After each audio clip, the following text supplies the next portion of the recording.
NBR কর্মীদের আন্দোলনে দিনে ২৫০০ কোটি টাকার বাণিজ্য ব্যাহত, দাবি ব্যবসায়ীদের, চান দ্রুত সমাধান।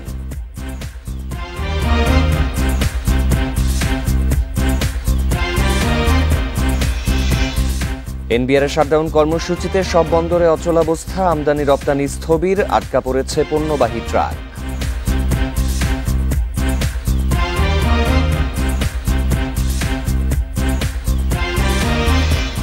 চট্টগ্রাম বন্দরের কন্টেইনার টার্মিনাল বিদেশিদের না দেওয়ার দাবিতে রোডমার্চ, কঠোর আন্দোলনের হুঁশিয়ারি।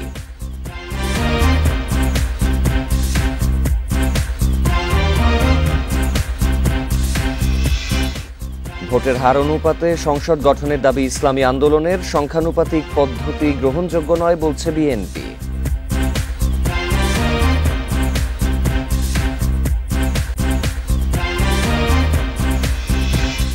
ভাঙা হলো বিজয় সরণির মৃত্যুঞ্জয়ী প্রাঙ্গণ, জুলাই স্মরণে হবে গণমিনার, ভাস্কর্য নির্মাণ শুরু আগামী মাসেই।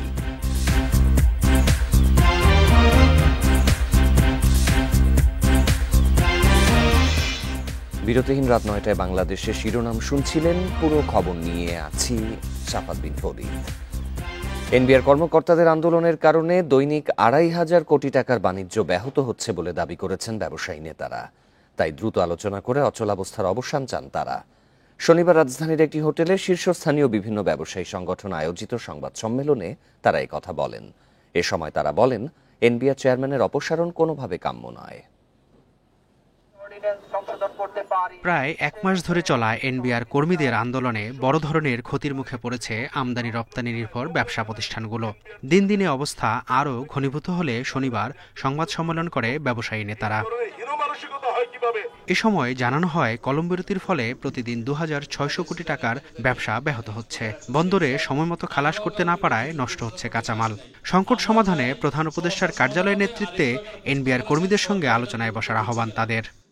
২৫০০ থেকে ২৬০০ কোটি টাকার মতো, এটা বলা যাবে না যে ক্ষতি হচ্ছে, ডিস্ট্রাপশন হচ্ছে, এবং এটা যে রিকারিং এফেক্ট সেটা হলো এনর্মাস। সমস্যা নিরসনের জন্য মোটেও সময় ব্যয় না করে প্রধান উপদেষ্টার কার্যালয়ের নেতৃত্বে সরকারের সংশ্লিষ্ট মন্ত্রণালয় এবং বিডা যৌথভাবে আন্দোলনরত কর্মকর্তা কর্মচারীদের সাথে আলোচনায় বসা অতীব জরুরি।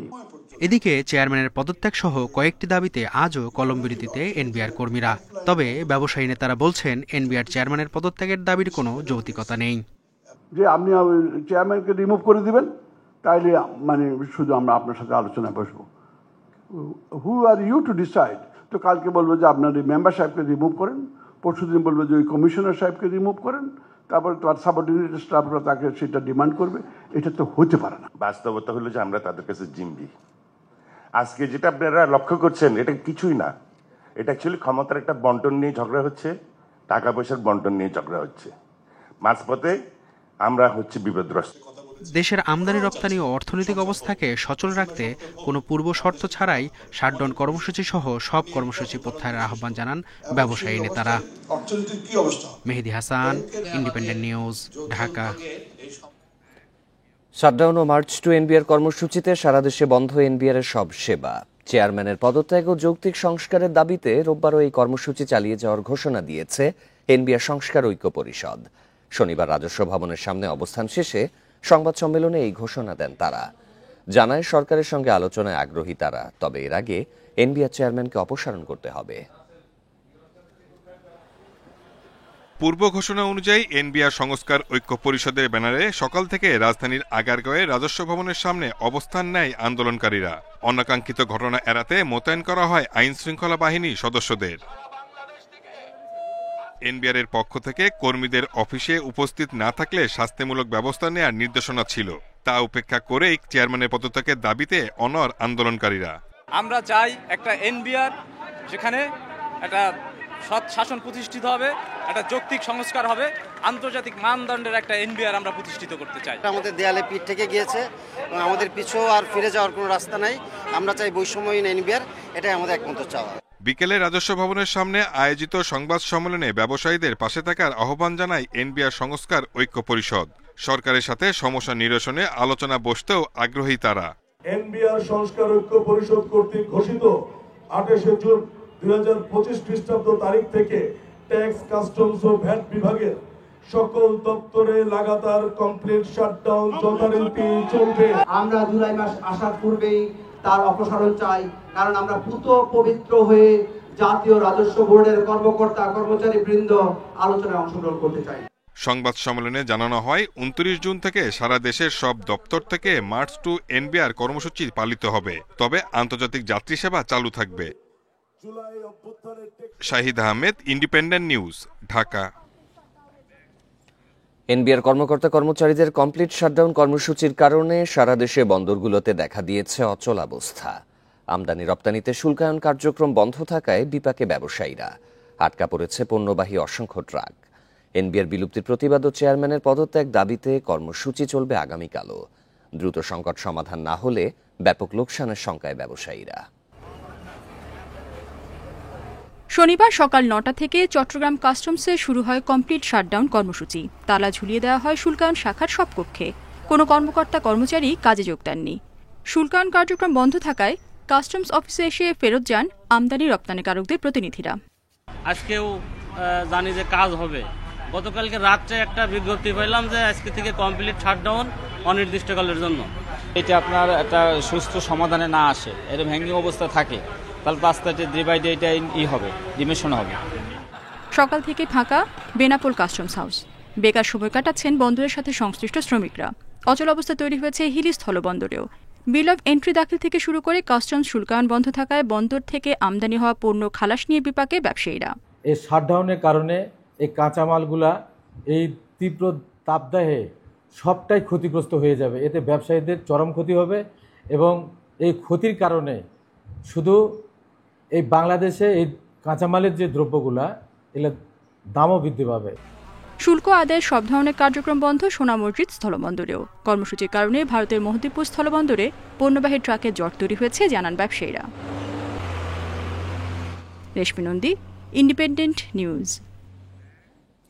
চট্টগ্রাম বন্দর বিদেশিদের হাতে দেয়া রাখাইন করিডোর, স্টারলিংকের সাথে চুক্তি, কাতার ও তুরস্কের অস্ত্র তৈরি কারখানা স্থাপনের তৎপরতা অবিলম্বে বন্ধের দাবি জানিয়েছে চট্টগ্রাম বন্দর অভিমুখে রোডমার্চ থেকে। শনিবার বিকেলে বন্দর পৌঁছানোর পর বাম দলগুলোর সমাবেশের মাধ্যমে শেষ হয় এই রোডমার্চ। এ সময় দাবি না মানলে আরও কঠোর আন্দোলনের হুঁশিয়ারি দেন বক্তারা। হাতে নানা প্ল্যাকার্ড আর মুখে স্লোগান।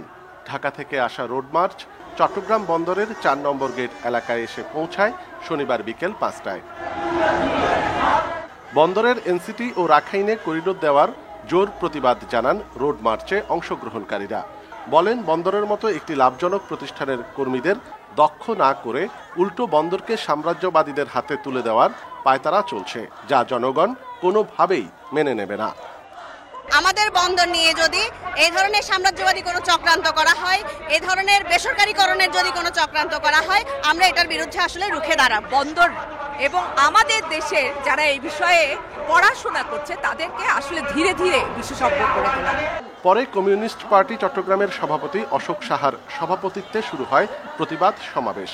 এতে বিভিন্ন বাম দলের কেন্দ্রীয় ও চট্টগ্রাম বিভাগের বিভিন্ন পর্যায়ের নেতারা বক্তব্য রাখেন। অন্তর্বর্তী সরকার এখতিয়ার বহির্ভূত কর্মকাণ্ড নিয়ে বেশি ব্যস্ত বলে অভিযোগ করেন তারা। হাজার হাজার মানুষ সংহতি জানিয়ে তারা বলেছে অন্তর্বর্তীকালীন সরকারের কথা ঠিক নয়, ওইটা ভুল বলছে। আমরা তাই পরিষ্কার বলি, 1 সেকেন্ড দেরি না করে ঘোষণা দেন, আমরা বন্দর লিজ দেব না। সংস্কার প্রয়োজন, তারপরে একটা নির্বাচন দেবে, কিন্তু ইউরোপ সরকার সে পথে হাসবেন না, তার এখতিয়ার বহির্ভূত ভাবে। সমাবেশের শেষ দিকে ছাত্র ইউনিয়ন ও উদীচীর 2 পক্ষের মধ্যে হাতাহাতি হয়। এতে আহত হয় একজন। অনুপম শীল, ইন্ডিপেন্ডেন্ট নিউজ, চট্টগ্রাম। স্টারলিংকে দেশের ইন্টারনেট প্রোভাইডারদের জন্য হুমকি হিসেবে দাবি করেছে এই খাতের ব্যবসায়ীদের সংগঠন আইএসপিএবি। সেই সাথে প্রতিযোগিতায় সমান সুযোগ নিশ্চিতের জন্য 7 দফা দাবি তুলে ধরেছে তারা। সকালে রাজধানীতে এক অনুষ্ঠানে এসব কথা বলেন ব্যবসায়ীরা। 400 টাকা ইন্টারনেট সংযোগ দেওয়ার সিদ্ধান্ত পুনর্বিবেচনারও দাবি তাদের। রাজধানীর মহাখালীর রাওয়া কমপ্লেক্সে খসড়া টেলিকম নীতিমালা ও আইএসপি শিল্পের চ্যালেঞ্জ দিয়ে আয়োজন করা হয় কর্মশালার। সেখানে ইন্টারনেট খাত নিয়ে নিজেদের উদ্বেগের কথা তুলে ধরেন সেবাদানকারী সংগঠনটির নেতারা। মার্কিন ইন্টারনেট নেটওয়ার্ক স্টারলিংক দেশের উদ্যোক্তাদের জন্য হুমকি বলে দাবি করেন ব্যবসায়ীরা। বিদেশি কোম্পানি এখান থেকে লাভ তুলে নিয়ে যাবে আর ক্ষতির মুখে পড়বে দেশীয় কোম্পানি, দাবি আইএসপিএবি নেতাদের। আমরা যখন এই প্রান্তিক পর্যায়ে গ্রাহককে কোনো কানেক্টিভিটি দিচ্ছি, আমাকে প্রাইস অ্যাপ্রুভাল নিতে হচ্ছে। স্টারলিংক কি 4200-6000 টাকার প্যাকেজের কোনো অনুমোদন বিটিআরসি থেকে নিয়েছে? আমরা ডিপিআই পাস করে আমাদেরকে ব্যান্ডউইথটা নিতে হবে, আইআইজি অপারেটর থেকে নিতে হবে। স্টারলিংক কেন সে দেশের বাইরে থেকে ব্যান্ডউইথটা নিচ্ছে? ওনারা কি ভ্যাট ট্যাক্স দিচ্ছেন? সেটাও তো আমাদের সরকারের কাছে আসতে হবে। আমরা লেভেল প্লেইং ফিল্ডটা এনশিওর করতে যাচ্ছি। সর্বনিম্ন 400 টাকার অফারের বাধ্যবাধকতার কারণে দেশের আইএসপি কোম্পানিগুলোর বিলুপ্ত হওয়ার শঙ্কার কথাও তুলে ধরে সংগঠনটি। 2021 সালে এক দেশ এক রেটের ইন্টারনেট হয়েছিল 500 টাকায় 5 MBPS, সেটাই ওনারা সরকার এখন 400 টাকায় করতে চাচ্ছে। এটাও আবার স্পষ্ট ভাষায় বলতে চাই, আমাদের ইন্ডাস্ট্রির সাথে কোনো ধরনের ডায়ালগ হয় নাই। ওনারা এককভাবে সিদ্ধান্ত নিয়েছে এবং এককভাবে এই সিদ্ধান্তটা নিয়ে ইন্ডাস্ট্রিতে জাস্ট বাইপাস করে দিয়েছে যে নীতিটা কিংবা এই সিদ্ধান্তটা মেনটেন করতে হবে। আমরা দৃঢ়কণ্ঠে বলতে চাই, আইএসপি ইন্ডাস্ট্রি থেকে 400 টাকায় ইন্টারনেট দেওয়া সম্ভব না।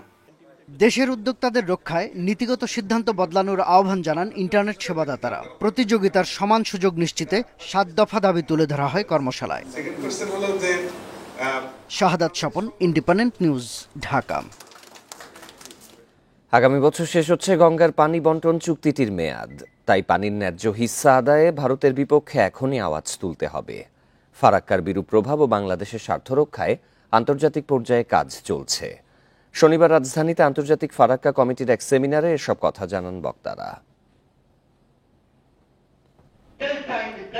গঙ্গার পানি নিয়ে দ্বন্দ্ব ও বাংলাদেশে পরিবেশগত দুর্যোগ মোকাবিলা শীর্ষক আন্তর্জাতিক ফারাক্কা কমিটির সেমিনার। এতে যোগ দেন দেশ বিদেশি বিশেষজ্ঞরা। বৈষম্যমূলক চুক্তি হয়েছিল 30 বছরের জন্য। শনিবার রাজধানীর তোপখানা রোডে সিরডাপ মিলনায়তনে এ সেমিনারে উঠে আসে ফারাক্কা বাঁধের কারণে বাংলাদেশ ভারতের মধ্যে সৃষ্ট সমস্যা এবং এর সমাধানে করণীয় নানা বিষয়।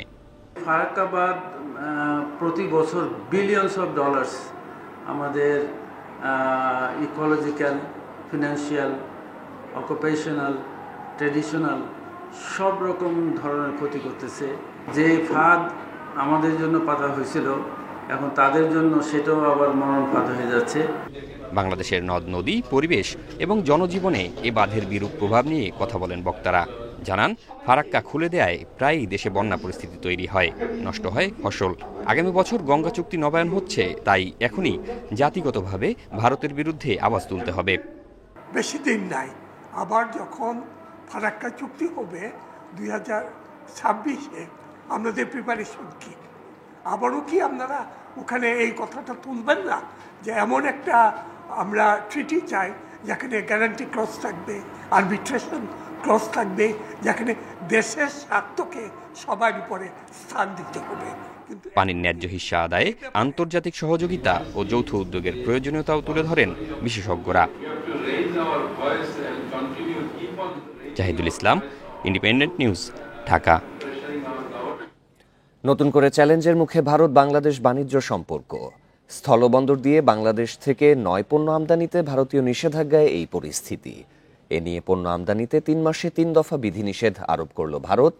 বিশেষজ্ঞরা বলছেন, একতরফা নিষেধাজ্ঞায় দেশের রপ্তানিকারকদের একাধিক চ্যালেঞ্জ তৈরি করবে। বাংলাদেশ থেকে স্থলপথে ভারতের সঙ্গে বাণিজ্যে যোগাযোগ সহজ ও খরচ কম, কিন্তু স্থলপথে ভারতের একের পর এক নিষেধাজ্ঞা দুই দেশের বাণিজ্যিক সম্পর্ক কঠিন করে তুলেছে। সবশেষ শুক্রবার ভারত আবারও বাংলাদেশ থেকে 9 ধরনের পণ্য স্থলপথে আমদানি বন্ধ করে দিয়েছে। স্থলপথ দিয়ে আমদানি নিষিদ্ধ পণ্যগুলো হলো কাঁচা পাট, পাটের রোল, পাটের সুতো, বোনাফ্লেক্স কাপড় ও বিশেষ ধরনের টেক্সটাইল পণ্য। এর আগে গত 17 মে স্থলপথ দিয়ে তৈরি পোশাক, প্রক্রিয়াজাত খাদ্য, প্লাস্টিক, কাঠের আসবাব, সুতা ও সুতার উপজাত, ফল ও ফলের স্বাদযুক্ত পানীয়, কোমল পানীয় প্রভৃতি পণ্য আমদানি বন্ধ করে দেয় ভারত। এছাড়া গত 9 এপ্রিল কলকাতা বিমানবন্দর ব্যবহার করে বিশ্বের বিভিন্ন দেশে বাংলাদেশের পণ্য রপ্তানির সুবিধাও প্রত্যাহার করে নেয় দেশটি। বেনাপোল দিয়ে আমরা পাঠা দিতে পারতাম চট করে, এবং যারা ইম্পোর্ট করতো তাদের কস্ট কম হতো, আমরা যারা এক্সপোর্ট করব আমাদেরও কস্ট কম হতো। সেক্ষেত্রে প্রাইজের একটা সমন্বয় যতটা সুবিধা হতো, এখন জাহাজে পাঠানোর কারণে আপনার একটা তো হলো লিড টাইম আছেই, সময় বেশি লাগবে। নাম্বার 2 হলো যে আমরা যারা এক্সপোর্ট করব আমাদের কস্ট বেশি হবে।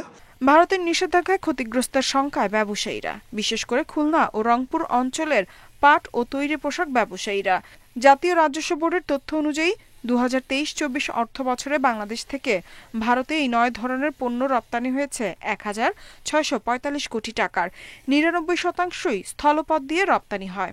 ভারতের বাজার আমাদের রপ্তানি বৈচিত্র্যকরণের ক্ষেত্রে একটা ভালো ভূমিকা রাখে। আর এখন যদি স্থলপথে বাণিজ্য না হয়, তাহলে আবার দেখা যাবে যে আমাদের প্রথমত বাণিজ্যের সক্ষমতার উপরে চাপ পড়বে, আর ভারতের বাজারের মাধ্যমে রপ্তানি বাড়িয়ে যে রপ্তানি যে বৈচিত্র্যকরণ আমরা তৈরি করতে পারতাম সেটা হয়তো ক্ষতিগ্রস্ত হবে।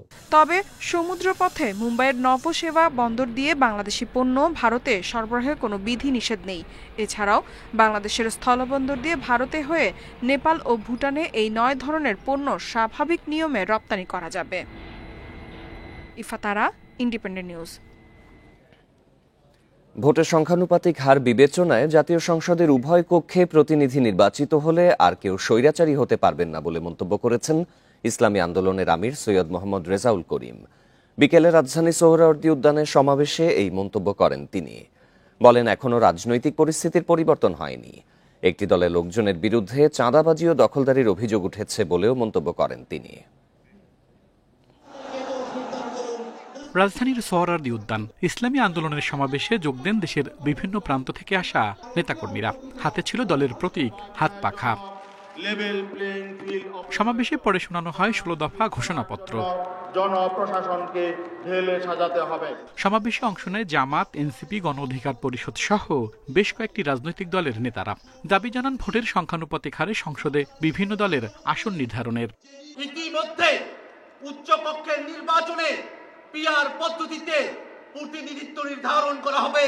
এই দাবির পক্ষে জাতীয় নাগরিক পার্টি, এনসিপি সহ বাংলাদেশের প্রায় সকল রাজনৈতিক দল একমত হয়েছে। তাই আমরা বলতে চাই, কোন 2-1টি দলের উপরে ভিত্তি করে 2-1টি দলের কথায় সংস্কারের নকশায় পরিবর্তন আনা যাবে না।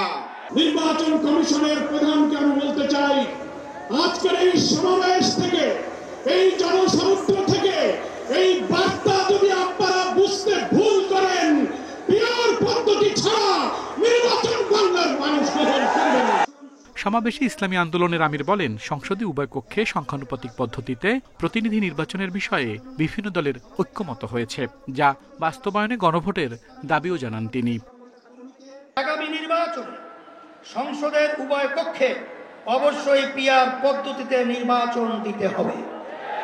যে যা যত শতাংশ ভোট পাবে সংসদে তাদের সেই অনুপাতি হারে আসন থাকবে। এই পদ্ধতিতে রাষ্ট্র পরিচালনায় সকলের মতের প্রতিফলন ঘটবে। কোন দল জালেম হওয়ার সুযোগ পাবে না। মৌলিক সংস্কারে গড়িমসি হচ্ছে অভিযোগ করে তিনি বলেন, জুলাই গণ অভ্যুত্থানকে ব্যর্থ হতে দেয়া যাবে না। আল আমিন হোসেন, ইন্ডিপেন্ডেন্ট নিউজ, ঢাকা। ভোটের অনুপাতে আসন চাওয়া নতুন ষড়যন্ত্র বলে মন্তব্য করেছেন বিএনপি নেতা সালাউদ্দিন আহমেদ। অভিযোগ করেন, স্থানীয় সরকার নির্বাচন আগে চেয়ে জাতীয় নির্বাচন ব্যাহত করার চেষ্টা চলছে। এদিকে বিএনপির আরেক নেতা জয়নুল আবদিন ফারুক বলেন, আওয়ামী লীগের প্রেতাত্মারা বিএনপির বিরুদ্ধে এখনো সক্রিয়। বিকেলে রাজধানীতে আলাদা অনুষ্ঠানে এসব কথা বলেন নেতারা।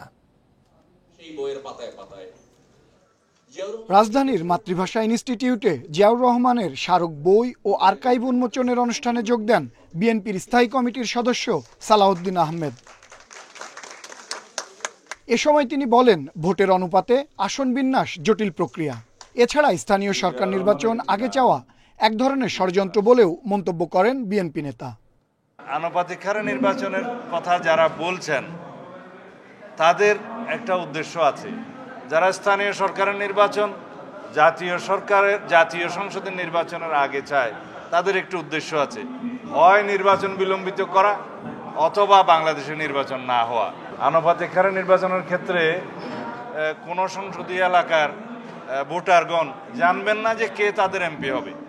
এদিকে বনানীতে জাসাসের কর্মী সম্মেলনে যোগ দেন বিএনপি নেতারা। সভায় বিএনপি চেয়ারপারসনের উপদেষ্টা জয়নুল আবেদিন ফারুক বলেন, তারেক রহমান ও প্রধান উপদেষ্টার বৈঠকের মধ্য দিয়ে নির্বাচন নিয়ে সংকট কেটেছে, কিন্তু আগে স্থানীয় নির্বাচন চেয়ে ব্যাহত করার চেষ্টা চলছে। লন্ডনে যখন আমাদের নেতার সাথে বৈঠক শেষ হয়, আকাশে তারা উঠেছে, আলো বেরিয়েছে, সে আলোর পথকে আবার রুদ্ধ করে দেওয়ার ষড়যন্ত্র চলছে যে সংসদ নির্বাচন নয়, আগে হবে উপজেলা নির্বাচন। গত 15 বছর তরুণরা ভোট দিতে পারেনি, তারা এখন ভোটাধিকার প্রয়োগ করতে উদ্গ্রীব বলে জানান মঈন খান। যারা নির্যাতিত হয়েছে স্বৈরাচারী সরকারের। আনোয়ার সাদাত নূর, ইন্ডিপেন্ডেন্ট নিউজ, ঢাকা। জুলাই অভ্যুত্থানের বর্ষপূর্তিতে মাসব্যাপী কর্মসূচি ঘোষণা করেছে জামায়াতে ইসলামী। দুপুরে রাজধানীর মগবাজারের কেন্দ্রীয় কার্যালয়ে সংবাদ সম্মেলনে এই কর্মসূচির ঘোষণা করা হয়। দলটির সেক্রেটারি জেনারেল অধ্যাপক মিয়া গোলাম পরওয়ার জানান, কর্মসূচির অংশ হিসেবে আগামী 19 জুলাই সোহরাওয়ার্দী উদ্যানে হবে জাতীয় সমাবেশ। 5ই আগস্ট দেশ জুড়ে গণমিছিল, এছাড়া 1 জুলাই থেকে 8ই আগস্ট পর্যন্ত থাকছে নানা কর্মসূচি। 16 জুলাই শহীদ আবু সাঈদ স্মরণে রংপুরে দোয়া ও আলোচনা সভা। 6 থেকে 8ই আগস্ট সাংবাদিক ও সুধীজনদের সঙ্গে আলোচনা করা হবে। শহীদ আবু সাঈদ, যার দুঃসাহসী মৃত্যু ভয়হীন অকুত ভয় চেতনা সারা দুনিয়াকে নাড়া দিয়েছিল, বাংলাদেশের সমস্ত মানুষ ঘর থেকে বেরিয়ে এসেছিল তার এই সাহসী জীবনটা, সেই স্মরণে আমরা রংপুরে আলোচনা সভা এবং দোয়া অনুষ্ঠানের আয়োজন করেছি। 19 জুলাই জামাত ঘোষিত যে 7 দফা, সেটা বাস্তবায়নের জন্য ঐতিহাসিক সোহরাওয়ার্দী উদ্যানে আমরা জাতীয় সমাবেশের ডাক দিয়েছি। এই ছিল বিরতিহীন রাত 9টায় বাংলাদেশে। সব খবরের বিস্তারিত জানতে চোখ রাখুন ফেসবুক, ইউটিউব এবং এক্সে।